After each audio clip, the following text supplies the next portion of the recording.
Good morning, everybody. It's Monday morning. Looks a little overcast out there, but it's good to be here, and thank you for joining us on this lovely day for our Bible talk for today. I hope you had a lovely weekend. I certainly did. You know, somebody on Saturday, I led someone to faith in Jesus Christ. Isn't that wonderful? Somebody who had, issues came to the church, asked, "How can I be saved?" So I told her, and she was. Isn't that fantastic? So that was a really good day, and I hope and it was a good weekend all right, and I hope you had a lovely weekend too, whatever it was.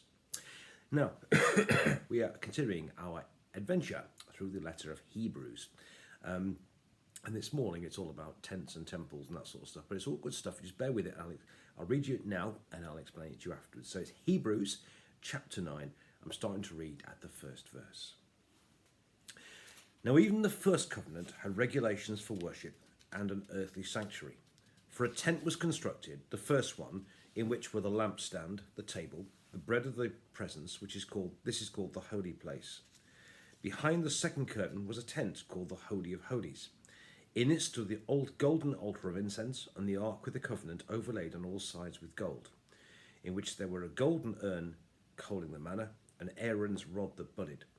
The tablets of the covenant, above it were the cherubim of glory overshadowing the mercy seat. All things we cannot speak now in detail. Such preparations having been made, the priests go continually into the first tent to carry out their ritual duties. But only the high priest goes into the second, and he but once a year, and not without taking the blood that he offers for himself and for the sins committed unintentionally by the people. By this, the Holy Spirit indicates that the way into the sanctuary has not been disclosed as long as the first tent is still standing. This is a symbol of the present time, during which gifts and sacrifices are offered that cannot perfect the conscience of the worshipper, but deal only with food and drink and various baptisms, regulations for the body imposed until the time comes to set things right. This is the word of the Lord. Thanks be to God. So, as I said, this is really all about tents and temples this morning. And in the Old Testament, they had a tent that they used to carry around because they were peripatetic, they were on the move. In Jerusalem, they built this temple. But basically, it was the same idea. I think to try and explain this, I'll try and make some sense of this for you. Basically, you met God in the temple. And what the temple was, or the tent was a whole lot of kind of concentric courts. And depending on who you were, you could get to various bits of it. But God was basically thought to live in the middle. So the outer court was called the Gentile court, right? This was the closest you could get to the middle if you weren't Jewish. So people like you and me could go into the Gentile court. Anyone could walk into the Gentile court. It's the closest you could get to the middle if you weren't Jewish. And there's an interesting side point here. You may remember that Jesus got angry in the temple, and he cleansed the temple and so on and so on. And many people talked about why he got so angry in the temple, and all sorts of things. But I think it's simply this. The reason Jesus got angry in the temple is because the temple, as I said, the Gentile court was where it happened. And that was the closest that ordinary people who weren't Jewish, people like you and I, could get. Okay?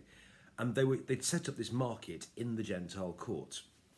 And there was so much marketing going on, so to speak, that there was no room for people to get in, which meant that people couldn't get to God. So Jesus said, "This is meant my Father's house is a house of prayer for all the nations, but you have made it into a den of thieves." So I think Jesus got most angry in the temple there because it was the Gentile court, they filled up. So Gentiles like you and me couldn't get anywhere near God. And I think that's why Jesus got so angry, because of their trading and so on, they were stopping people getting to God. That's why Jesus kicked off, so to speak, in the temple. And I think the lesson for that, for us, is simply this, is that we have to make sure that we, as the church, are not doing anything that stands between us and God, between other people and God.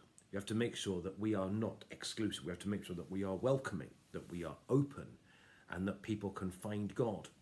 And we have to make sure that we don't get so involved in our church politics and our administration and our bits and pieces, this, that, and the other, that we stand between other people and God, by our fallouts, by our agendas and so on, and by our and all this type of stuff that gets in the way. And we have to make sure that we are not doing anything that stands between other people and God. So I think that's the message in that for us too.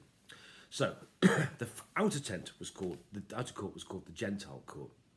Inside that, one part of it, there was the court of women, and that's the closest. That's where women, Jewish women, could go. That's the closest they could go. Then separate to that, you have to be separate. Think about it. There was the tent of Israel, the court of Israel, and that's the closest Jewish males could get to the middle. Inside that was a place called the Holy Place, and inside that only Jewish male priests could go. And they go in there and they do various things, and they would come and they would go. But again, Jewish male priests could go in there, and various things were kept in there, and they could do things in there. Jewish male priests could get into what you might call the Holy Place. But finally, in the very middle of that, behind a curtain, a large curtain, 30 foot high, woven diagonally, okay, there's a place called the Holy of Holies. And only the high priest could go in there.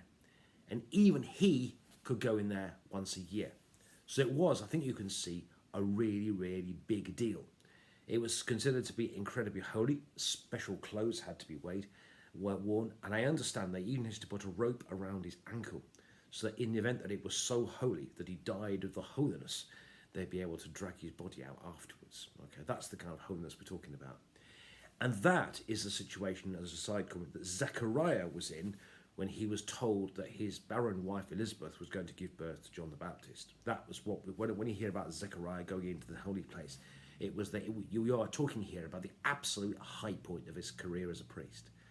This happened, it would have been for him a once in a lifetime experience. And that is what Zechariah was going through at the time when he was told by God that he was going, his wife, his 100-year-old wife Elizabeth, was going to give birth to John the Baptist. So, what I want you to see is that God, meeting God, was very exclusive, it was very rare, and it was a very, very big deal. Can you see that? It's okay. The whole purpose of all the stuff about the tent and the courts and so on, it's to demonstrate the fact that God is so holy, and that meeting him was an exclusive thing, that it was a rare thing, and it was a seriously big deal. I think that's what the whole thing is kind of set up to see. And I suppose in some ways, I do think we need to learn a lesson from that. I think often we can get a bit too cuddly with God. I mean, it's right that we're close to God and so on, and we are, but I do think sometimes what this illustrates really is just who we're dealing with. I think we forget sometimes that when we are engaging with God, we are engaging with the holiest, the Holy of Holies, that we are engaging with God, big G, who made the world and all that in them is, who is Lord of Lords and King of Kings. And I think we do forget sometimes. I think we get a bit too cuddly at times. I think we forget sometimes that we are engaging with the living God, and that's who we're dealing with here. But, and this is where the Hebrews comes in here, when Jesus died, the curtain in the temple was torn in two from top to bottom. As I said, that curtain was 30 foot high, woven diagonally, and it was torn from top to bottom. And to tear it from top to bottom, it has to be torn from the top. In other words, God did it. And at the time of the death of Jesus, the temple, the curtain was torn open, and God was no longer behind a temple, behind a curtain. God was not, you didn't have to go into the temple anymore. That the curtain was torn in, and there was God for all to see, which means that everyone can access God. That you don't need to go to a special place. You do not need, it's not a rare and exclusive thing. Actually, God is there for everybody, including you and including me. And whoever we are, whatever we've done, wherever we may be, as the old Martini advert used to say, any time, any place, anywhere, God is there for us. And we don't need to go, as I say, to some special place. It doesn't need to be all done by a special person. We can go directly to God, thanks to Jesus. He is our high priest. He's bridged the gap between us and God. So we don't need to go to any special place. It's good to get together to meet in church to worship, of course it is, and we can encourage each other. But actually, God is there for us all. What was exclusive and rare and that is now there for all of us, thanks to Jesus. So 3 things to learn from this this kind of temple tent experience this morning. Firstly, this.